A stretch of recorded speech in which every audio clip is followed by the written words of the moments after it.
Hi, I'm Seamless, and today is Tuesday. It is Tuesday, which means that it's time for a new FL Basics tutorial. This one is going to be about the master pitch fader.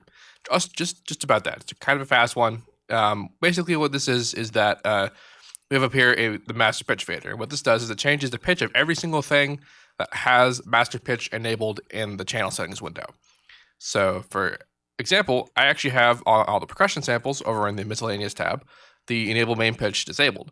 But for all the harmers, which are all the melodic stuff, I have enable pitch enabled, which means that when I move the pitch, all the harmers will be changed to pitch, but the percussion samples will stay the same pitch, which is cool for like if I want to know what a song sounds like in a different key.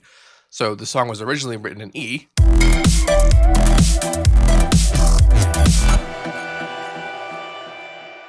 And if you're familiar with my SoundCloud, you will have heard a preview of this song, and you might realize that it sounds a bit different. And that's because in that preview, I actually have an F, because I moved it up 100 cents over here.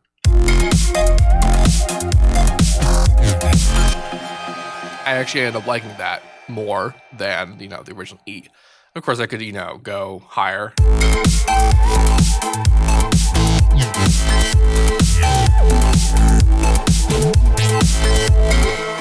Go lower.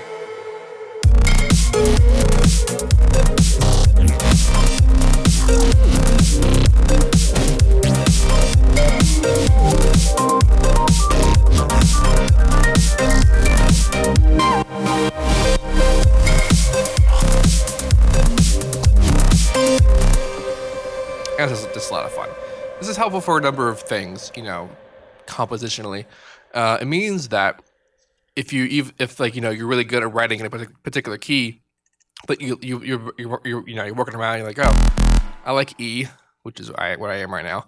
But then like you hear something in like A sharp, you're like, oh, I like that tonic a lot more, but you're not super familiar with things like scale degrees and whatever, which enable you to write in any key. You aren't good enough at knowing how what the minor scale actually is, or harmonic minor, major, any other kind of scale, scale modes, that kind of stuff. You're not familiar with that with a tonic and a different note. You could actually work in the key that you're familiar with, but then just change the pitch to be that note. So this, if I actually wanted to be in A sharp, that'd be 1, 2, 3, 4, 5, 600 cents increase, like so. So.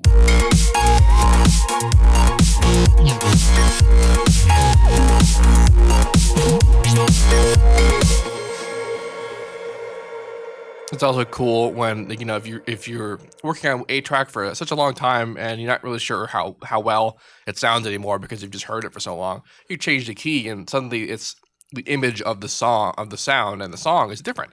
Not only because if you change the pitch of stuff, your EQ curves or whatever are probably going to be different because certain events that happened at particular parts of the spectrum are going to be different when things are different pitched. Which is also important as to why I usually like to keep percussion elements out of this pitch changing business.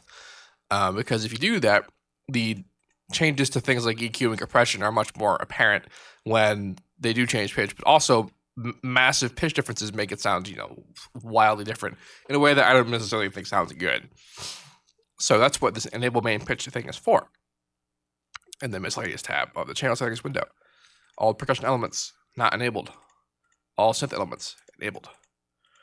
So this keeps all the things that have pitches and notes in the same, togetherness kind of thing. You also may have noticed that you don't necessarily need to keep it to be individual, like actual notes. You can keep it like, half a note. So 50,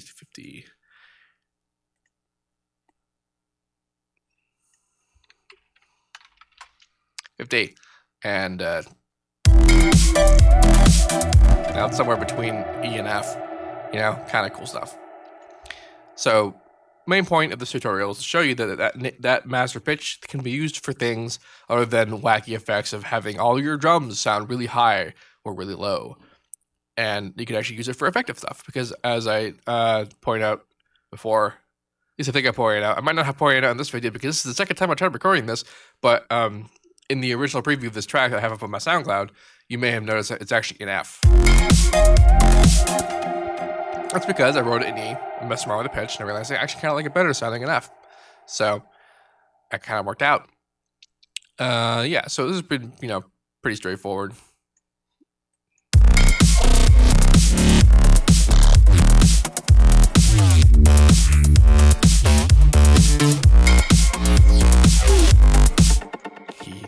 also kind of fun, you know. Neat automation could be had if you want to automate it, which you can. Sometimes I feel like I want to screw with DJs by like starting it at one pitch and then moving it, you know, only like one half step down throughout the whole song, so it's never in the same key. That would just be funny. But yeah, if you have any questions about this, let me know. And as usual, have a nice day.